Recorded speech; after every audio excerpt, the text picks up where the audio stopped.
Hey, let me shine some light on a subject that may be lost in translation.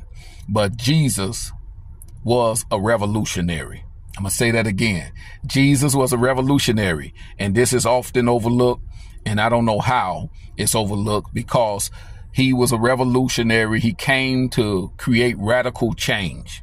He came to shake up the system. He came to shake up the status quo. And so he was unconventional. And so he didn't come here to get along with the Pharisees. He didn't go golfing with them. He didn't go eating around and chilling with them all day like that. No, when you seen him interacting with the Pharisees, he was calling them hypocrites. And so he came to shake up the status quo within the religious world. And yet this Euro-Gentile version of Christ have taught this docile mindset, get along, everybody get along. No, revolutionaries don't get along. They come to change the status quo. And so he was dogmatic. He let them know that I am the truth.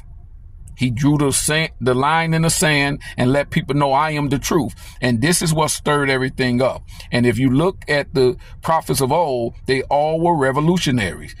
David, when he went against Goliath, he was fighting for his people. Moses was sent to deliver his people. Daniel prayed for his people.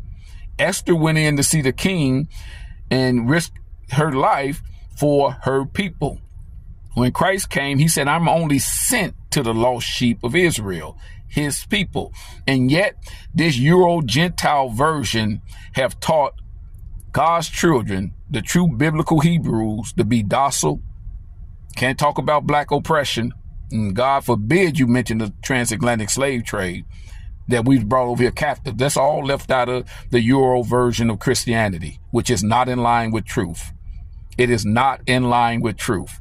It is a created version, and they use scriptures. So it's a form of who Christ was, but they leave out all his heritage. Christ came from an oppressed people through the tribe of Judah, and Judah had kids with Africans that was going to eventually be taken in the slave trade. We are those people. We have no time to sit back and play church like they do. Let the Gentiles play church. We have to get on front lines as Christ was, and he came to his people first, and then the Gentiles was grafted in later. But we have been taught a watered down version of Christianity, a watered down version of Christ. This Gentile white Christ must be rejected. We have to turn back to the God of the Hebrews and his son Christ that he sent. And he was a revolutionary. And this is why he was put on trial and convicted falsely, because they did not like what he was doing to the people. And so we're going to have to turn back to the truth and realize that we have to stand up and advocate for